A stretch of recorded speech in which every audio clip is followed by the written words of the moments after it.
then I started getting calls from attorneys wanting me to be an expert witness around cases related to claims of addiction. The link for me is that I'm going in and helping fact finders, judges and juries, understand these concepts, these issues, based upon the best scientific evidence we have right now, as opposed to the general myths that the public generally holds. What happens when attitudes around sexuality enter the courtroom?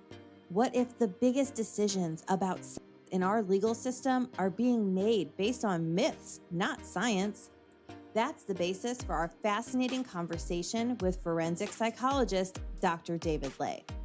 We talk about what happens inside courtrooms, how kink and non-traditional relationships get misinterpreted, and why people's lives can be completely changed by misinformation about sex. Dr. Ley is a world-renowned clinical psychologist, author, and expert in forensic sexuality, known for bringing scientifically grounded, clinically sound perspectives to conversations about sexuality and mental health. He serves as an expert witness in complex legal cases, helping courts understand sexuality through evidence instead of stigma. If you're ready to understand how sex gets judged in court, why that matters, and how that impacts your work, then this one might shift your perspective. Let's dive in. Welcome to Sexology Lab. I want to start out with a fun question. So, David, what is one thing people would be surprised to learn about you? That I'm actually more of an introvert. People are always surprised that my idea of a good time is sitting and reading a book, maybe at a bar, but reading a book and having a beer. I will talk and engage with people, but I recharge through kind of quiet time. And even though I can do the extroverted act and do it pretty well, I think, it is energy. It takes a lot of work for me. And people that get to know me are kind of surprised that I oftentimes in private am pretty quiet. That is surprising. You do the extrovert thing very well. But I'm also the same. But I do really love my quiet time. An old professor mentor of mine explained it. The true extrovert is energized by that extroversion kind of attention activity. The introvert that is doing it and maybe doing it very well, it takes energy. It can be exhausting. So I want to get to know you a little bit more. So let's start out by sharing your 30-second origin story. How did you first find your way into sexual health and specifically into the forensic sexuality space? Well, with the last name Ley, I didn't have a whole lot of options, right? I was originally trained in forensic psychology. I was working in Texas as a forensic psychology with a probation system. And these police officers brought me a big manila envelope all wrapped up with evidence tape. And they said, Dr. Ley, we need you to go through this and tell us if there is any deviant material in here. And what had happened was that a teenage kid was ditching school, breaking into his neighbor's house, using their computer and color printer to print out full-page porn pictures off the internet. And now this was 25, 30 years ago. Right. And they wanted me to go through this and see if there was any deviant material. Well, how do you define that, right? And I wanted to do a good job. I'm a dedicated, committed professional. So, I locked the door on my office. I turned down the lights. And I spent 2 or 3 days going through that material over and over. I'm just kidding, right? But I had to testify in court as to whether, there was deviant material. And as I recall, it was all fairly standard, mainstream, almost Playboy kind of specific, nudes. I think the most deviant or edgy sort of thing was a nude woman in public kind of squatting over a orange traffic cone, like she was having the traffic cone penetrate her. Yeah. But that was the most edgy kind of thing in there. Honestly, it was my first experience testifying in court around sexuality issues and realizing just how subjective and ill-defined a lot of sexuality issues are, particularly when they get into court.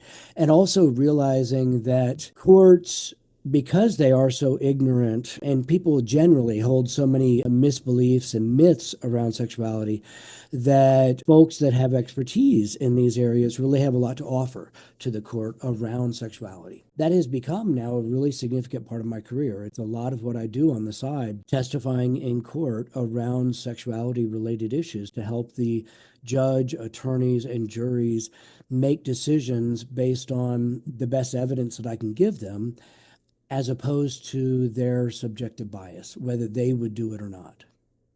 So that was like your first experience with this whole world. And then after that, did you realize like, hey, this is an interest of mine? Or was it more of like, this is something that needs to be done, or a little bit of both? I put forensic stuff really on hold in my career. I started doing a lot of other things.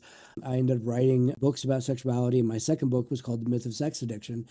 And I really took on the validity of the concept of sex addiction. And then I started getting calls from attorneys wanting me to be an expert witness around cases related to claims of sex addiction. So, for instance, in Ohio, there were a couple of attorneys that had gotten in trouble for sexuality. One of them was kind of famously known as the naked photographer. He would jump out on a sidewalk and he would expose himself, opening a trench coat and expose himself to female passersby, and then he would take photos of their faces, surprised at his nude body. And when he got caught, it turned out he was an attorney. So he lost his law license as a result of this activity and conviction. A few years later, he was trying to get his law license back, and he claimed that this behavior had been the result of sex addiction. And the Ohio Supreme Court brought me in to testify about whether sex addiction was a valid kind of concept or diagnosis or not, and whether it was a legitimate excuse for his behavior. And of course, I argued that it was not.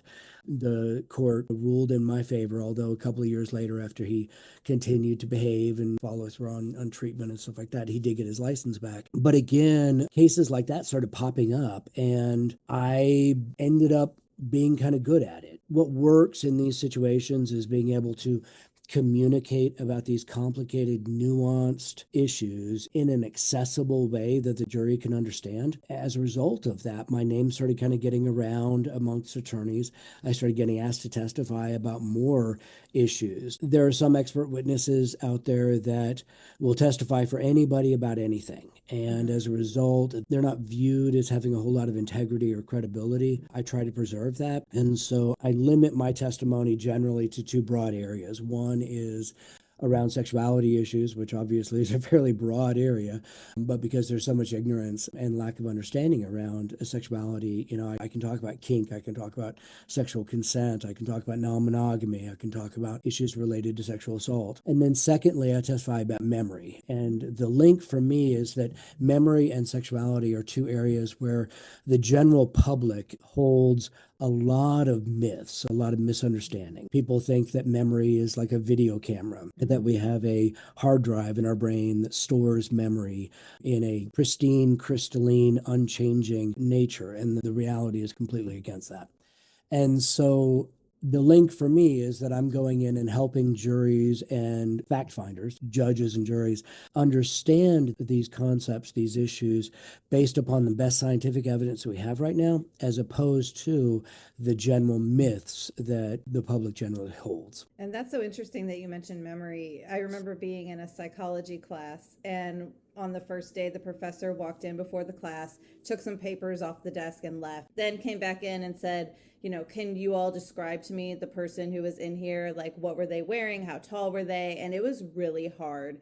And it just kind of gave a brief, simple example of, memory and recalling, being a witness to something. And if he had asked the question, can you guys describe to me that person that aggressively came in and got those papers?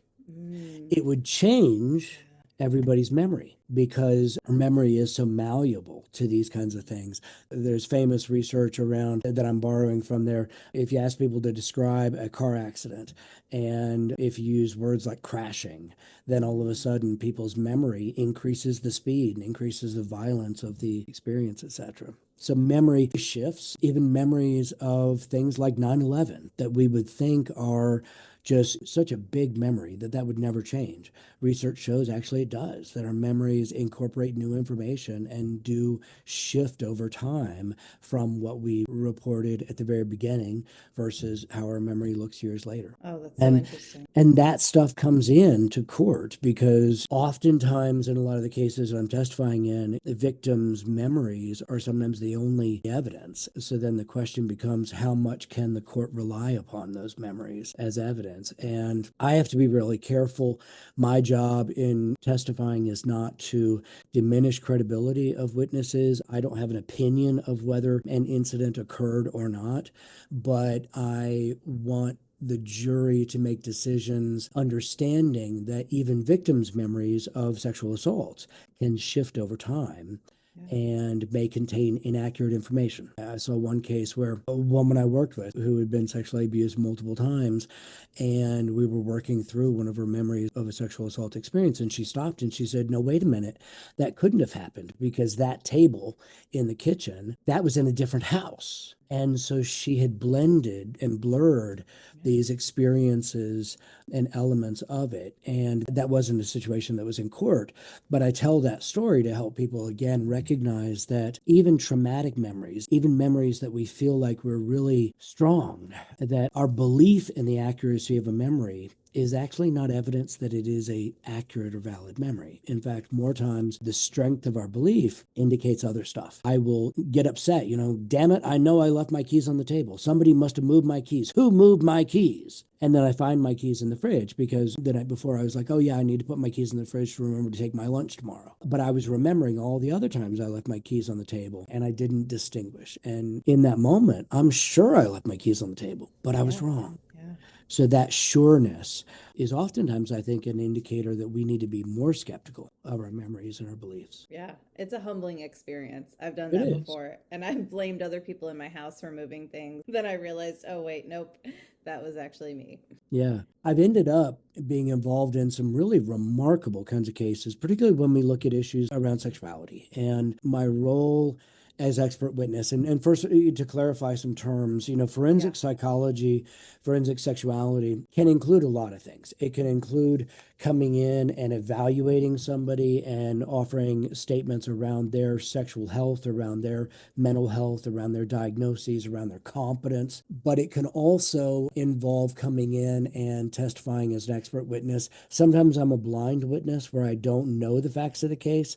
Sometimes I am coming in and I am testifying about facts of the case and trying to help the fact finders. Again, that's kind of a term of art in court, that my job is not to find the facts. My job is to maybe explain the facts and in a way that the jury and the judge can understand. You may have heard of One Taste. One Taste was a group that does orgasmic meditation and teaches women and partners to stroke the woman's clitoris with oil and wearing a glove in a certain prescribed manner with the intent of using it as a meditative practice. One Taste got kind of franchised. It generated lots of money.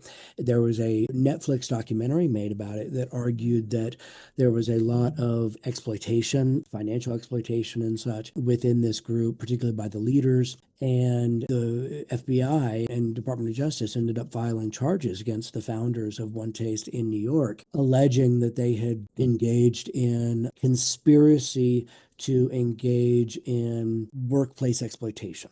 And the charges were all based on these sexuality issues. And it included these allegations that the women were engaging in sex magic, that they literally, the indictment accused them almost of being sex witches. It really demonized female sexuality. There was non-monogamy that was happening within the community. It really condemned these women, these leaders, for encouraging women to have sex with men, for instance, that they may not be attracted to in order to overcome some internal kind of sexual barriers, etc. And I was hired by the defense to testify to normalize this sexual practice because they were concerned, I think appropriately, that the jury would view these women through kind of a slut lens and that there would be slut shaming going on. Now, what's interesting is that I ended up not testifying. The judge excluded both me and the prosecution witness, arguing that our information just wasn't useful to the judge, useful to the court. And what's unfortunate is that they did end up convicting these two women that ran One Taste of these pretty bizarre charges: conspiracy to engage in exploitation of workers. Conspiracy is just we were planning to do it. They weren't actually charged with actually exploiting anybody, but they were convicted. They are in prison now. They're appealing. And the trial really was filled with this perception of this sexual practice as being aberrant and abnormal, largely because it was focused on female sexuality, because it was focused on sex outside relationship, because these women were stepping into a more powerful kind of female role of sexuality. I was planning to testify about relating their practices to sensate focus. Sensate focus is a practice in sex therapy where we teach people to engage in non-goal oriented sexual contact, which is very similar to this one taste practice where they were stroking the clitoris without the intent to achieve orgasm, but to use that practice to achieve mindfulness. There were a number of things like that that I was going to testify about, and unfortunately didn't. But it was a good example. The wild thing is that that trial was going on almost parallel to the Diddy trial, P. Diddy, as Diddy was largely found not guilty of most of the charges against him as these women were condemned and prosecuted. And that is one of the things that I'm seeing right now is that there is a tremendous amount of social bias around sexuality and gender that is coming out in trials around sexuality. People that violate monogamy, people that are engaging in kink behaviors are really getting condemned and persecuted. As a result, I'm getting involved in more and more of these cases because there is kind of a war on sex right now. Marty Klein has a lovely book called America's War on Sex, and he could write a new edition of it right now. So I'm wondering, is there a particular case or an experience that you've had that stands out that made you realize how important this work is, how important forensic expertise in sexuality really is? Yeah. So one of the things that is happening right now, you may have heard me talk about this before. I can talk about it more publicly now because I'm not involved in any cases with it right now.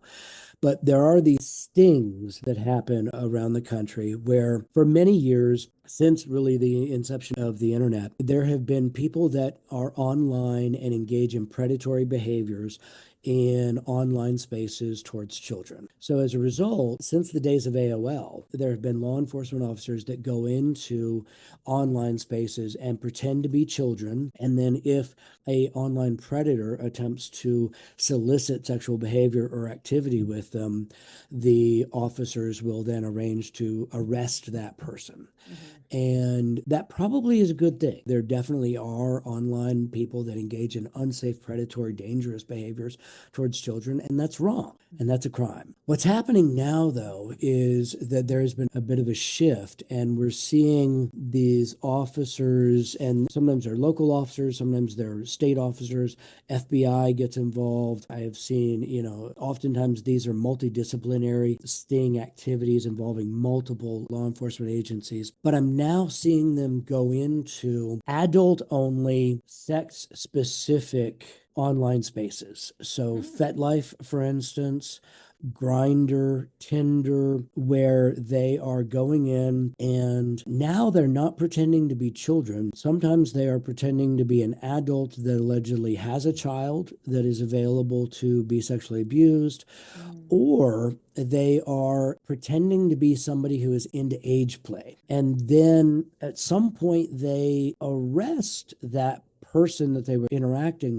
with the argument that that person should have known that they weren't just a person engaging in age play. They were a child pretending to be an adult, pretending to be into age play, which gets kind of complicated, right? Right. So I saw this one case where it was really a tragic kind of case. A woman, she was on FetLife, she was kinky, she was really kind of a hardcore submissive. She liked consensual non-consent. She liked rough sex. She liked daddy-daughter kind of play, daddy-dom, little girl, DDLG kind of play. And she had been interacting with a guy who was into those things, according to his profile. He was into rough sex. He was into dominating females. He was into DDLG play. And she was flirting with him and they were maybe talking about arranging a hookup. She loses her phone. She's in the hospital visiting her dad, who's there. She uses her dad's phone to try and help her get a ride home. Because of two-factor authorization, she can't get into Facebook or her contacts or anything else. She can get into FetLife. So she gets on to FetLife and she connects with this guy, says, hey, could you give me a ride home? And he says, well, sure, if you come over to my house and we have sex, and I've got a cub that you can play with. So they had been talking about his cub for a little while. She thought that his cub was like her, an adult partner that was into age play. I was just about to ask you, what does he mean by cub? Like, I'm Yeah. thinking like a real life kind of like animal situation here. Right, I right. didn't know what So that meant. in age play, cub is oftentimes a term that is used by a person describing their age play persona. In gay culture, gay pup culture, cub is describing a gay adult male who likes to take a puppy persona. He asks her, what role do you want to take?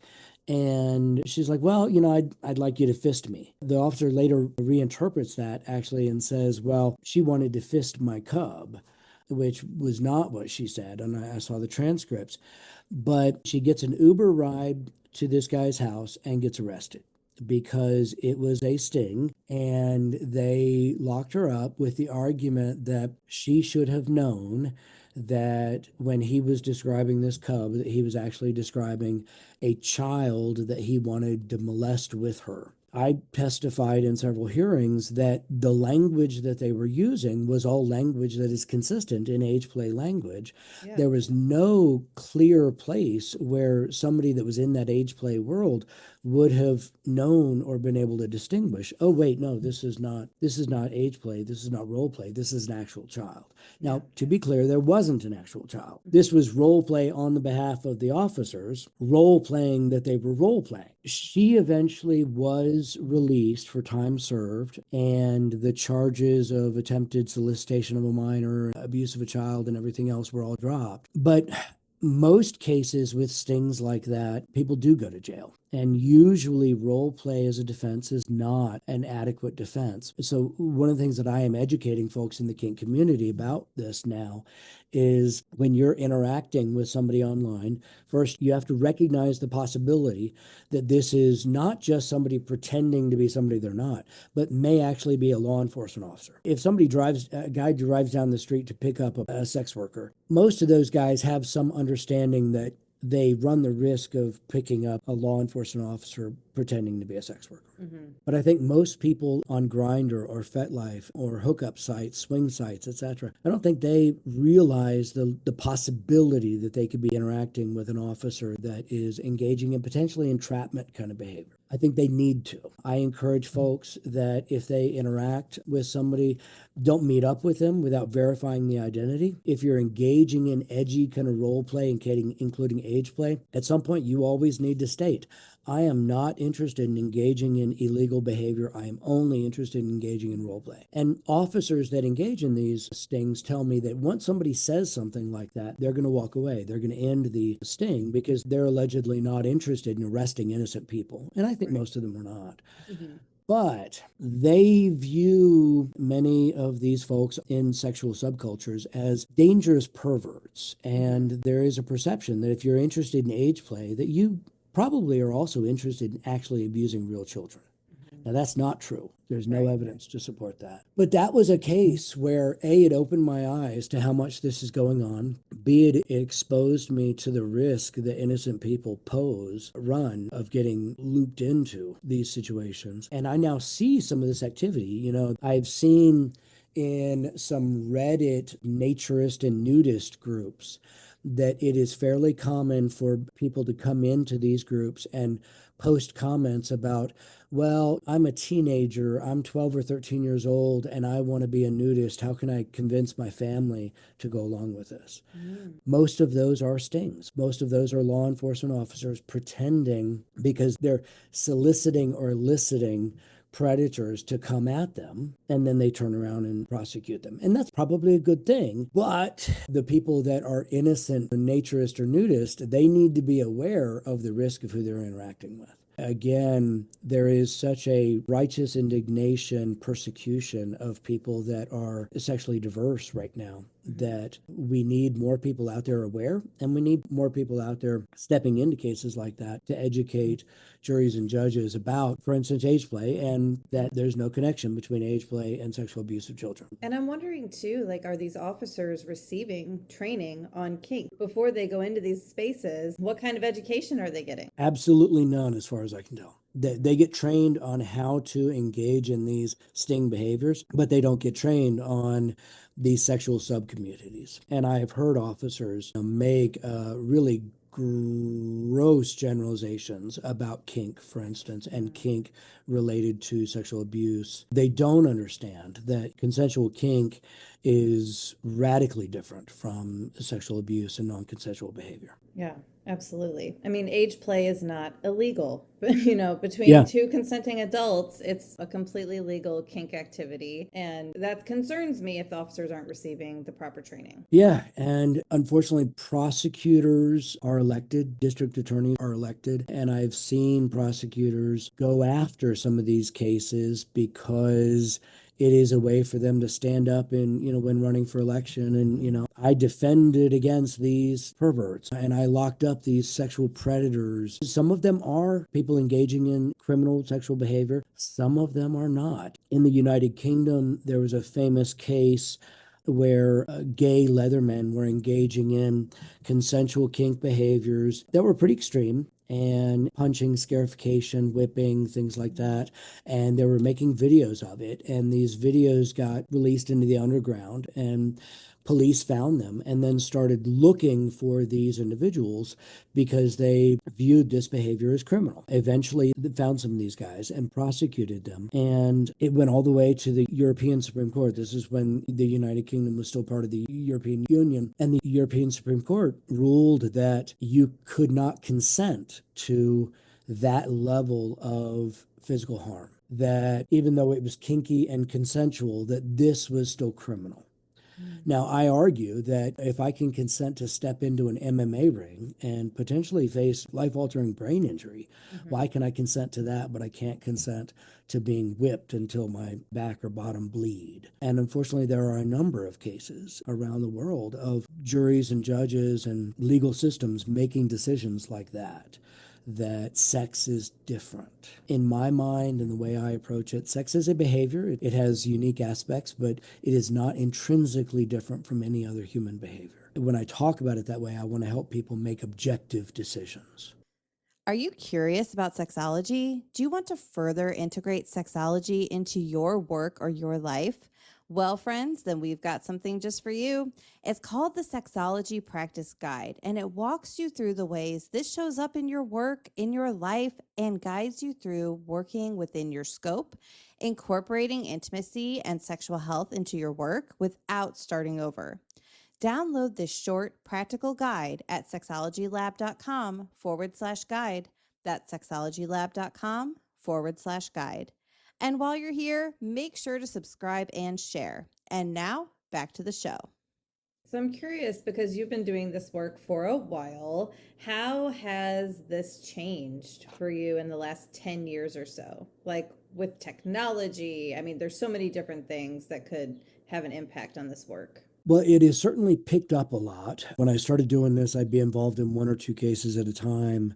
And now I'm retained in, I want to say, at least 10 or 15 cases right now. There's so many more of these. The impact of them, I think, has changed pretty significantly. Although I can't talk about the details of it, I'm involved in a case that is in Texas about Texas passed a law requiring age verification on pornography. And that case went before the Supreme Court last January. And to have a case that I was involved in before the Supreme Court, to have my reports and information as part of the case for the Supreme Court is huge, is not anything I ever anticipated. And so that, I think, is the biggest thing, that I am seeing the impact of these cases rising at a exponential level that impact people's sexual freedom, people's freedom of speech, and that's huge. And I'm honored to have the ability to assist in these cases, but I never anticipated them being at this level. I'm also involved in a couple of really significant celebrity cases involving some of these issues, and just wild experiences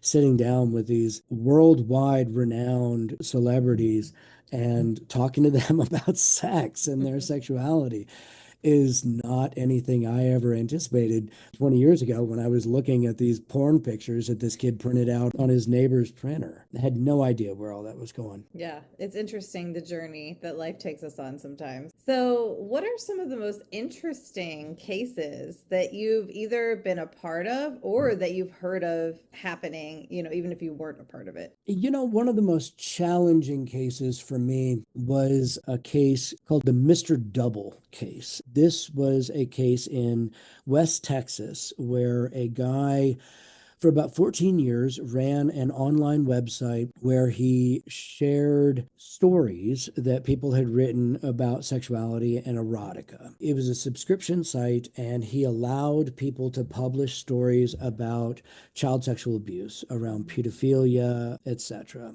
And most sites, most of the more public and like Literotica won't allow stories with child sexual abuse. Some other sites have. He allowed those stories. And so over time, those stories kind of took over the majority of his site, and most of his viewers or users were there for that material. The FBI prosecuted him, and it was a wild case because every story that was published on the site had a statement that this is a work of fiction, no children were actually abused or harmed. There were also a couple of drawings on the site, a couple of computer-generated anime, manga images, and he was prosecuted for obscenity. And I was brought in to testify for the defense, testify that obscenity is a certain legal kind of term of art established by various Supreme Court precedents.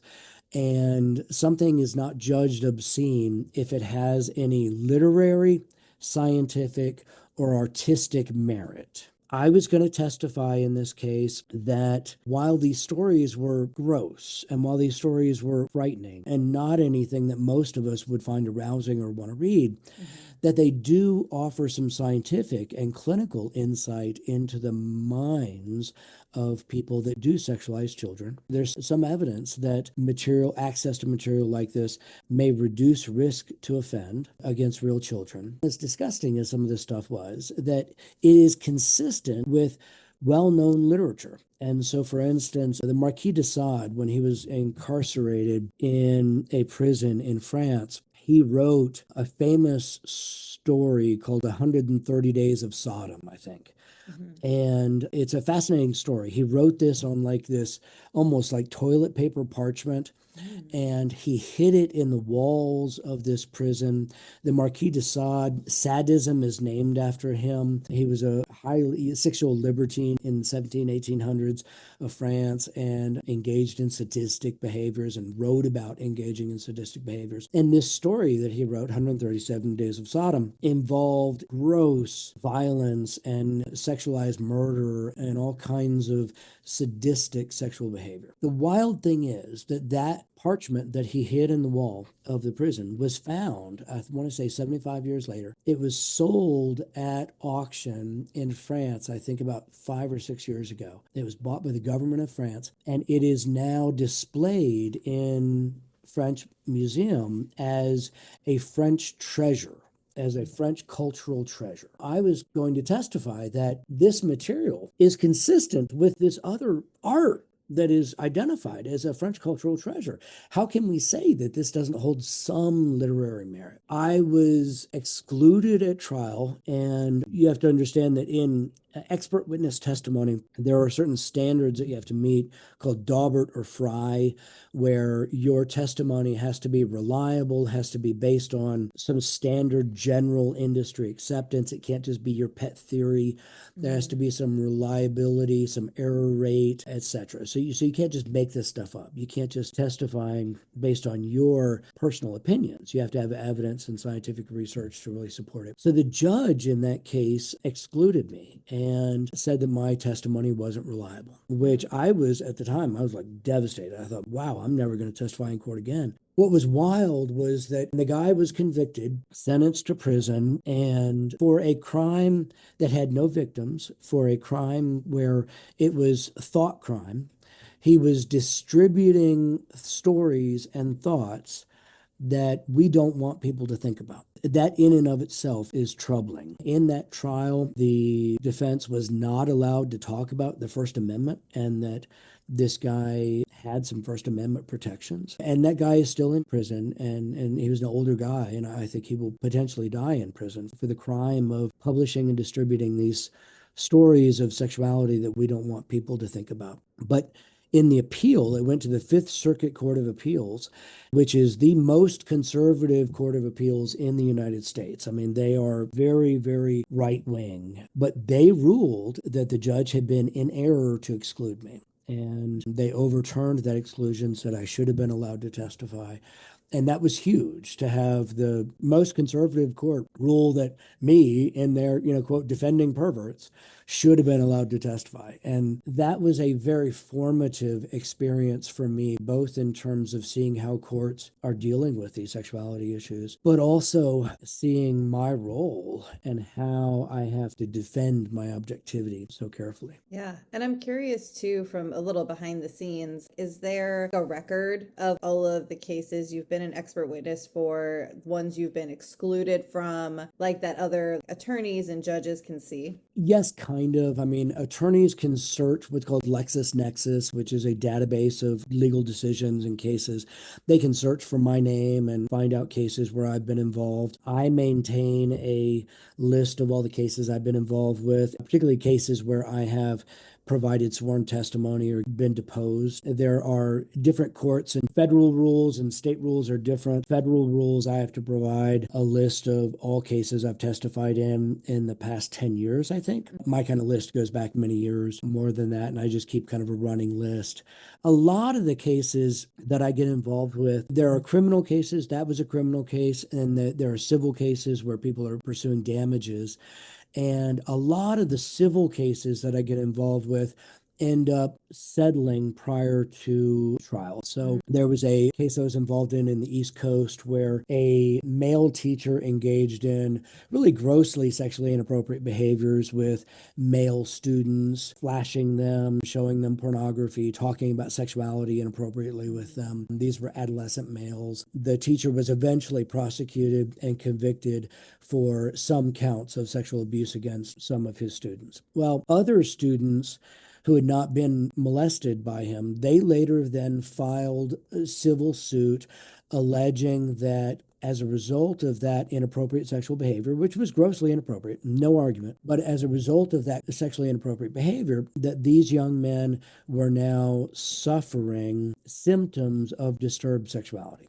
And so the men, these guys were all in their 20s now, were identifying that some of them engaged in casual sex, some of them engaged in bisexual behavior, some of them watched pornography, some of them masturbated. Oh no, not masturbated. And Not that. yeah, you read between the lines there. And they were arguing that if those behaviors hadn't occurred to them in adolescence, they wouldn't be doing any of this. And so I worked for the defense in terms of saying, a overwhelming majority of young men in their 20s are engaging in all of these behaviors. That casual hookup sex is more common in people in their 20s than it's ever been in known history. That young men in their 20s are the population that is watching pornography the most. It was also pushing back against plaintiff experts that were making these causal attributions and saying, well, these guys would have engaged in these behaviors if that hadn't happened, and challenging the ability to say something like that.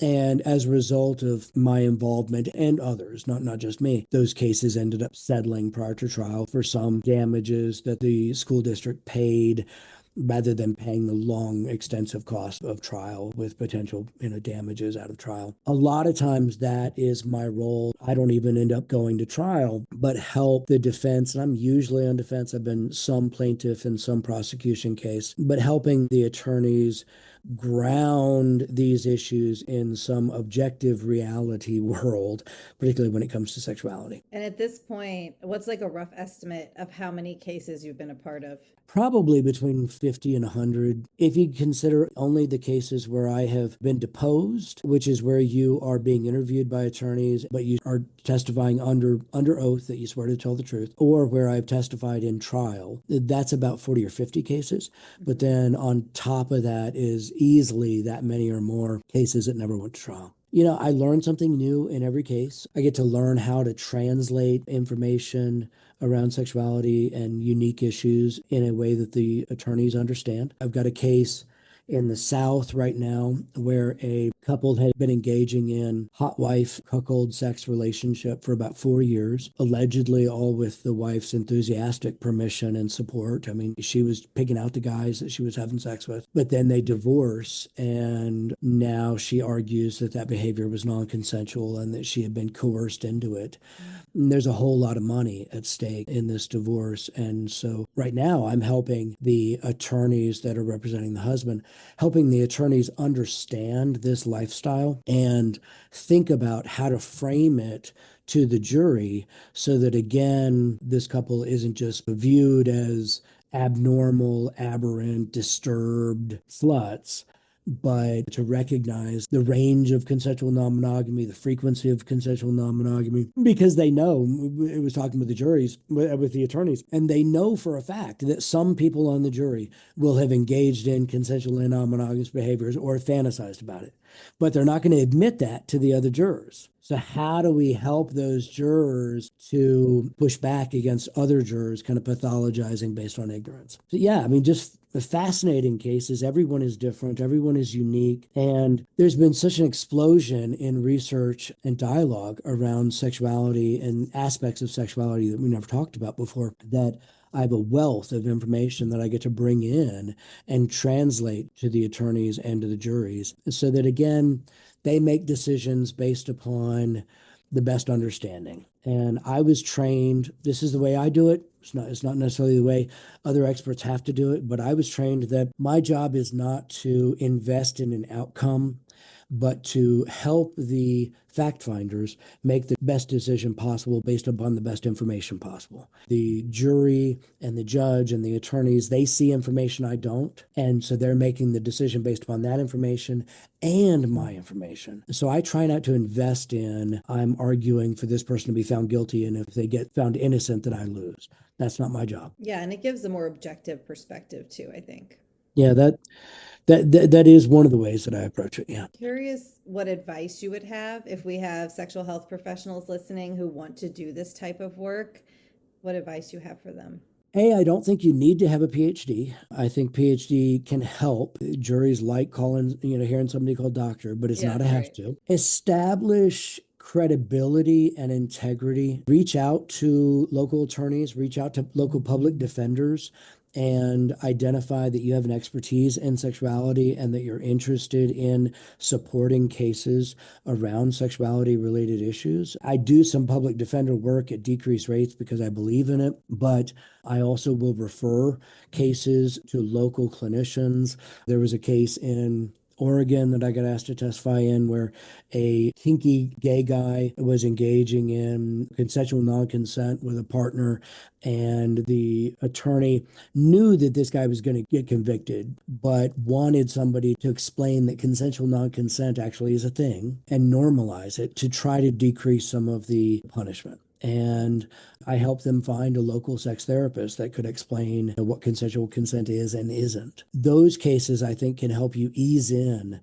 to what it's like to explain this stuff to jurors who never hear about or think about or talk about. They don't get the education. They don't learn to talk about these issues without shame and fear the way that we do. Yeah, absolutely.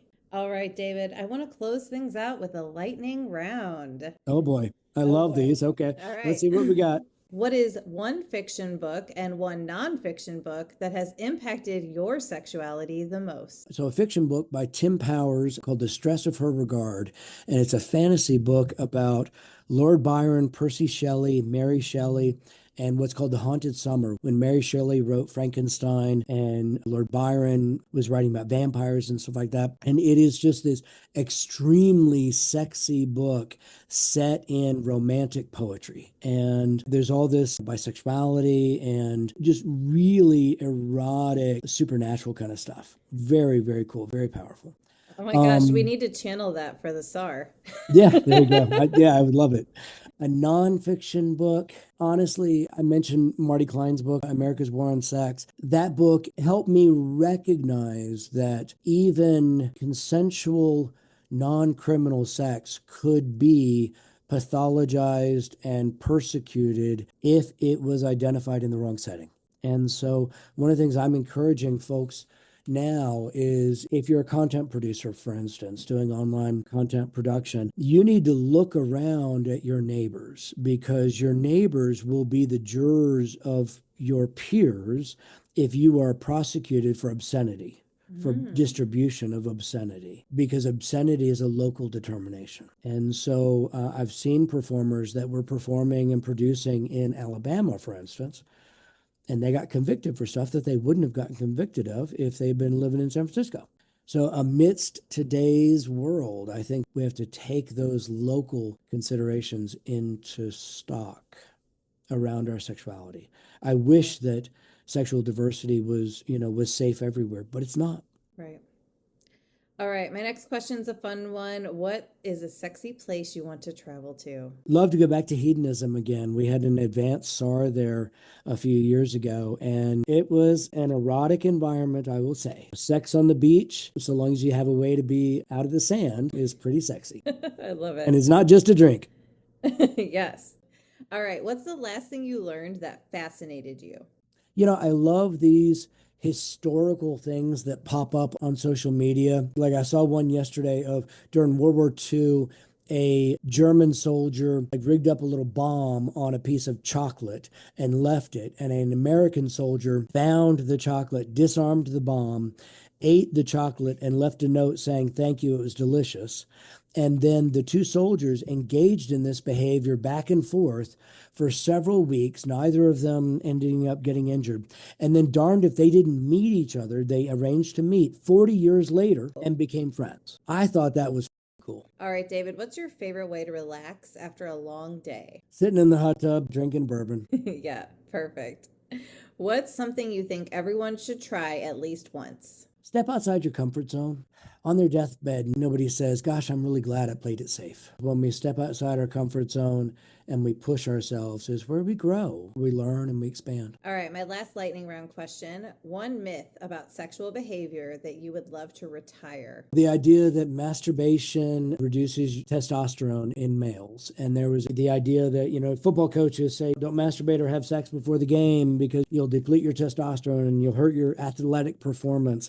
And there was actually finally some really remarkable research where they actually had men watch a video and then engage in athletic performance, grip strength, things like that, versus watching porn and masturbating and then engaging in those behaviors. And in fact, masturbation made their testosterone go up and increased their athletic performance. Wow, I love it. Myth busting here. All right, now I want to quickly ask you about Shaw's annual sexological conference. So, what is it like presenting with Shaw, and why should professionals attend this in-person event? The Sexual Health Alliance is like no other group I've ever been part of. They are radically exploring things around sexuality that are important, elevating principles of sexual health, consent, honesty, safety, mutuality, shared values, non-exploitation, but pushing against things that are socially challenged.